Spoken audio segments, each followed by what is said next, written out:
So before we announce the winners, we're going to keep you guys in just a little more suspense. But I did want to divulge what Deloitte did in this particular case. I have it on my iPhone to make life easy. So we thought it was kind of fun that both of our finalists went with California. Deloitte actually went with the Northeast.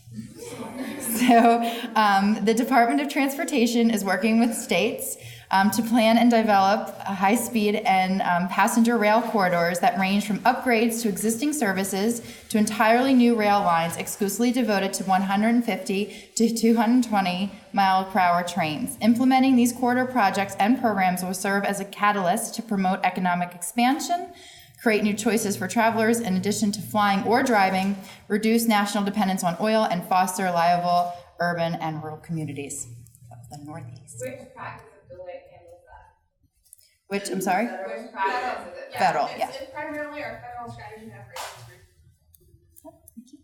Okay.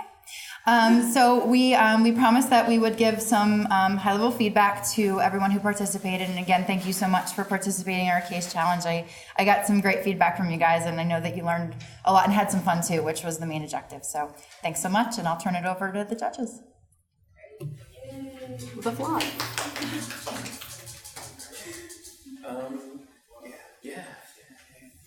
So I don't think we're going to do this from behind the podium, but I'd like to echo everything that was said today. You really brought a lot of energy and enthusiasm, and this really only works if you bring that level of effort. And I think that it's a huge commitment of your time as well. I know there are much better things you could do with your Friday than getting a suit and tie and come here.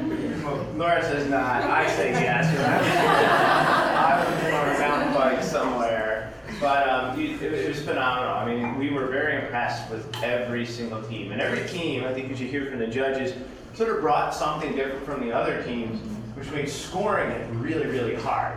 And the deliberations are always tough. I mean, you can't see the bruises, but there are bruises.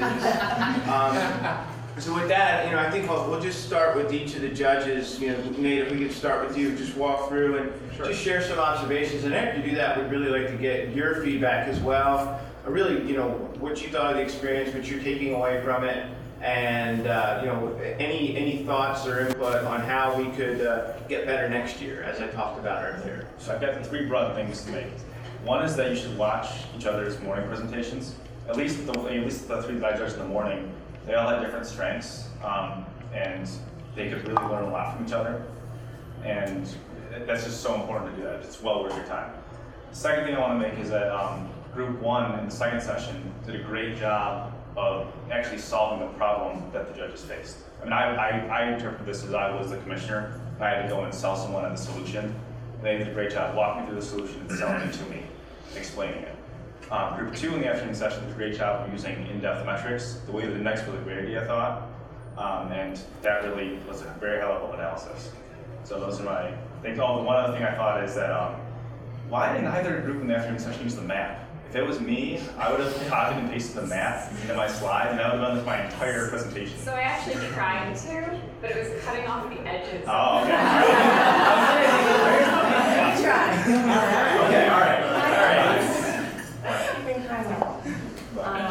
Yeah, I thought everybody who participated that I saw did a great job, and you definitely all kind of showcased different strengths. I was very impressed, and I was very proud as a Maxwell alum to see the great work you guys did, and a very, very tight time constraint too. The level of work that you produced in such a time was very impressive, and I think everybody did a commendable job at applying kind of and the different angles that you all kind of honed in on. It was very interesting to me to see how some people approached it differently, but I think everybody did a really great job, and I was very impressed. All right, well, I'll echo everyone else's comments. I thought I was very impressed by the group. Some particular things that stood out from just groups that we've seen over the course of the day. I think the use of tables to be able to compare and contrast can be very powerful as a way to summarize the information. I also think having just summaries, whether it's a table, whether it's something else, a summary of your methodology or approach, or just a way to just kind of tie it all together in one sheet visually can be very powerful. One thing that I thought all the groups did a really good job on is making sure that everybody had a substantive speaking role, and you guys, for the most part, really played off each other really well. And when you go into presentation situations like this, having some idea going into it of who's going to take what type of question, so that there's not that awkward moment of, I'll take it, no one has no idea. You guys, we really didn't see that. So I think as presentation skills go, you guys are already, doing really, really well. It was fun. I enjoyed watching what you guys came up with. Again, everybody's presentations were really, really impressive. I was really pleasantly kind of surprised to see how much effort and time everyone seems to have put into their presentations. My one piece of feedback is when you're giving a presentation like this, you always need to be prepared for the unexpected. The projector might break, the person who you're meeting with might have a call in the middle and has to run out, or they have a sick kid that can't come at all, or whatever it is. So to be able to quickly and crisply summarize it, make sure the slides speak to your talking points in case you just have to give them the slides and leave. But everyone did a great job. So presentation-wise, that's my feedback. Yeah, great. I have a few comments from years and years of being coached on how poorly I do it. I would say that there's a strong start is really important. I think some of the teams really had really strong starts. If you think about the scenario, a lot of times you won't be the only vendor presenting. It's quite often that these presentations will unfold over a couple of weeks, and the potential client will have seen multiple presentations before you get there. So in thinking about that, it's good up front to tell the client or proposed client what you're going to tell them, right? Agenda, overview, understanding the problem, then tell them, and at the end, remind them again what you just told them. And then Matt actually had a really good point. Is one thing that works really well, particularly when you're making a recommendation, and a number of teams did, is stick that recommendation out front, right? Right up front. Right up front. Don't make it a mystery novel. Wait until the end to get to the secret. Yes, get it out there, and then the justification can follow. Because the other thing you'll find is sometimes you lose the evaluators, so you want to hit them with that, and also then allows them to ask questions.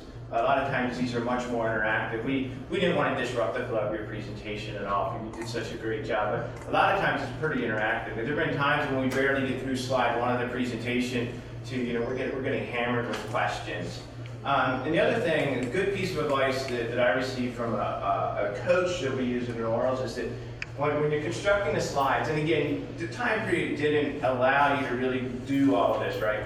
But every slide, really think about the 2 or 3 key messages that you want to drive home on that slide. I didn't see too many slides that have a ton of data packed. Maybe that's just the way we do it in Deloitte, but a lot of times we create these very, very, very content-rich slides, and it kind of overwhelms the crowd. So think about, and if you can't find the 2 or 3 points that you want to draw from that slide, I'd say that's a good slide to just yank from the deck.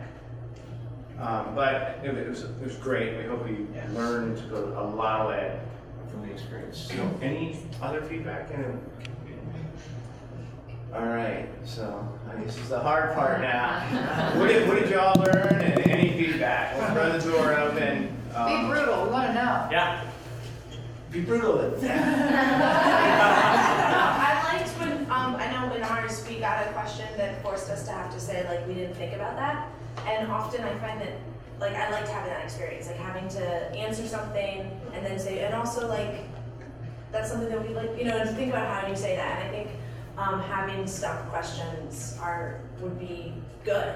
Because I enjoyed that. And I talked to some other groups and they're like, we didn't get a stump question. So I liked that. Yeah, we get them a lot. A lot of times our response, and it's a true response, is we'll get back to you. And we will get back to them, and we'll commit to getting, usually fairly quickly in a procurement situation. But, It's fine. It's better than BSing. Yeah, right. I enjoyed that Matt was kind of aloof of a lot of the stuff that's going on in his own organization. I find like it's It's always been a negative for me. but we went there with all these pie in the sky ideas, and Matt's gonna answer all our questions for us, and he's gonna give us the presentation on a silver platter. Then we went to him, and the waters got muddy. But that's a great experience to have. To not rely on someone as a crutch, to be able to come up with your own observations, free from the bias of someone who works in the organization all the time. A lot of times the clients are almost as clueless as the consultant. I mean, the clients don't know all the answers because that's why they hired you to come in and figure it out, so they can't tell you. Other comments, feedback? Did you feel prepared for this today? Did you feel prepared for what this was going to be like? I was going to maybe address that a little bit. I think there was there wasn't a lot of information. We didn't exactly know what we were getting into. I think there was some misunderstanding about what the time commitment was. So in the future, it might help to maybe, when it's advertised, say more. Spell that out. Spell that out a little more. Have a schedule from the beginning. You have a schedule from the beginning. Is might, I think, would be really helpful in planning whether or not we can commit the time to this. Yeah, I definitely felt that before we went into it. Now, having done it, I kind of like being thrown into it and getting this information, and so I don't know how much more information I necessarily would have wanted. And I kind of felt that in a different way, but when we were actually going over everything, I really wanted more numbers. At the same time, I also knew that I really didn't want more numbers.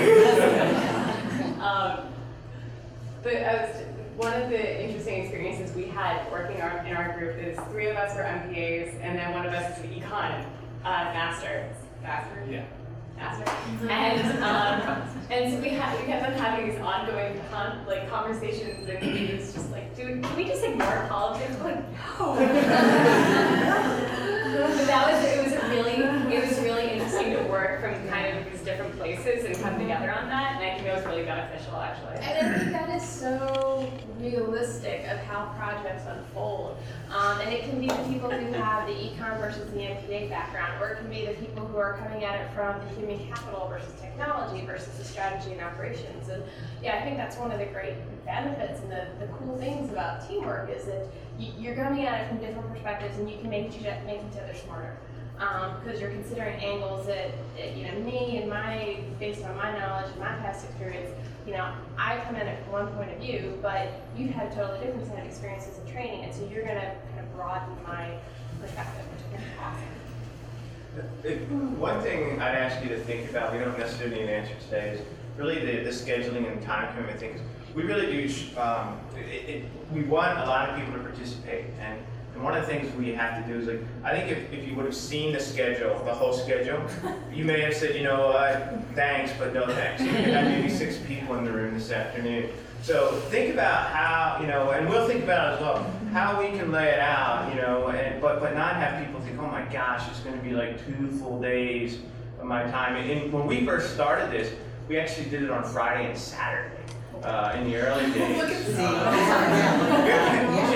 This is a guy who used to fly here from Florida and then have to fly from here back to Harrisburg through DC or Philly, so my whole weekend was shot when I did it too. So, but no, really, I think that's one of the things that we want to get a lot of information out there about it and what it is, but I think until you go through it, we don't want to scare participants away. We really don't. Yeah, I was just thinking, I think one of the things that would have helped with that is actually saying that you didn't have to have Thursday all free. Like originally when I read about it, it just said Thursday and Friday, and so I started talking to professors about Thursday morning classes that I then got to go to. So I think, and then also not saying that it's gonna go open-ended, say 3 to the evening, 9 or 10, and then if a team decides to go past that, that's their prerogative, but not putting it out that it's gonna go till midnight or gonna, so people, I think some people heard that past ones had gone all night long, and were like, well, I'm not even gonna, and then I think, because I think those are sort of open it up to being less of a time commitment. I think you can give more information and make it less of a time commitment, and say that, unless you make it on, you only have half of a day on Friday. So you have the afternoon that you can actually do work. Well, what I was gonna suggest is I think a lot of us did it to get something out of it. And I think it's maybe advertising that this is what you could get out of it. And maybe using quotes from people like us. But kind of going in that direction to it. Yeah. I would have liked more feedback in terms of our analysis and what skills we use to analyze. So maybe if once somebody sat in, like maybe for 20 minutes or so, just to listen to how we're going through the problems, not necessarily to give us feedback while you're in the room, but then to come back and say, okay, so while you guys are doing it, maybe you should consider different other tools to analyze the information. That's something that we've talked about, and I think you can just feedback on the presentations and themselves. So during this reception, feel free to, whoever was the judge for your morning, feel free to just talk to us, and we'll be happy to kind of meet with you individually. I think that maybe something we want to build into the schedule in future years is like having a 15 minutes set aside with your judging panel to debrief in the afternoon, because I mean then we can be a little bit more specific about specific things that your group did, rather than just kind of general comments that we're trying to make applicable to everybody. So back to the case, the twist part. When you guys decided to go to the Northeast, and I was thinking about it myself, it seemed like leverage was a concern, right? How much the communities were willing to invest, since it was so much more than the California project, and the number of communities that would have been involved with that project. Where did you differ from the analysis of these two groups that came with different ideas and results, and what could they have done differently? I'll say none of us on this group were part of that project, so unfortunately our ability to speak to that is limited. But Melissa's going to send, so this was a real project for the Federal Railway Administration, which is part of the Department of Transportation. So she's going to send out a link that talks about, what the corridor that was selected and just some background about the project. So you can go on the DOT website and read about it and just see, this is a real thing that happened. Right. I'm sorry, let me check that.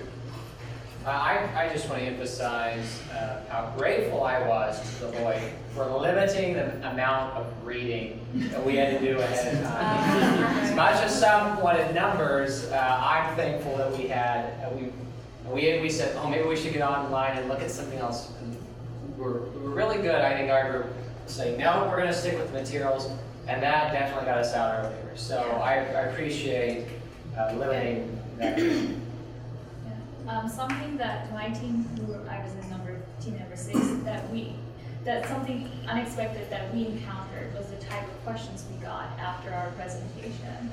And because we were just so, focused, while we were preparing for the presentation, we were so focused on just the topic and addressing, the clients' needs that were listed, in the questions. We hadn't had the time, or we didn't really think beyond that. And some of the types of questions that we got from our judges really helped us to think, beyond, what was just on the paper. Something like engaging, the stakeholders, so how to engage them so that the project is going to be viable for the future. So my team really appreciates having those types of questions that really got us thinking. Also, just to kind of go off what Matt was saying, I really appreciated yesterday the emphasis on the experience over spending all night on it. I felt like when you guys came right out with that, it made it a lot easier for us to make that decision later, and I think I actually got more out of it because we were so focused and wanted to get it done, but didn't feel like we needed to kill ourselves over it. I know that this morning went a lot better for me because we didn't spend all night on it, so we were able to kind of separate and regroup today, so I think that was awesome. Has any thought or concern ever been given to the fact that Group 1 always has less time? So not only did Group 1 go first this morning, then they only had 2 hours of lunch, where the other group kind of had an hour extra to prepare. I know they're talking The about presentations were all due at the same time. Yeah. Right, but you get to you can practice. And Well, it's not fair. for people like that, it's never the substance, it's always feeling prepared to talk about it. Yeah, I mean, I think that was just fluky that group one, you know, our group one was first this morning and then first in the afternoon. We probably, to do it again, we probably should have flipped it. But yeah, I don't know how we can run that, honestly. Quite flat. Yeah. Now that the real refs are back. One last question and then. Actually, I really appreciate the exercise with the twist, because it seems like when you gave us more information, you almost gave us more information than we could actually really get through in the time period. Yeah. And so it forced us to really figure out, okay, what do we need to know, what do we need to care about in this stuff? So it's kind of like skim this stuff and go, okay, what sections do we care about, what do we need to really look at in this? And it kind of gave us that opportunity as a team to say, okay, what do we need to worry about? And it was just really good, just really great exercise. And just jumping off what Brad said, Nate told us that we did better in the afternoon than the morning, which was surprising to me. I think for that reason, we were really like going, and this is not important. We need to keep going. And so I think even just hearing that makes me even more interested to watch the videos and see what was. Definitely watching the videos. You guys did. I mean, like I saw your group in the morning. I didn't see the other group in the morning, but yeah, there were definitely improvements, and I don't know how much of it was the feedback that was provided or what, but yeah. I think both groups showed a lot of improvement Yeah, from I the think- morning to the afternoon, both of the finalists. Yeah, having seen the other group in the morning, I think you guys also improved your presentation skills in the afternoon to step it up. It was good.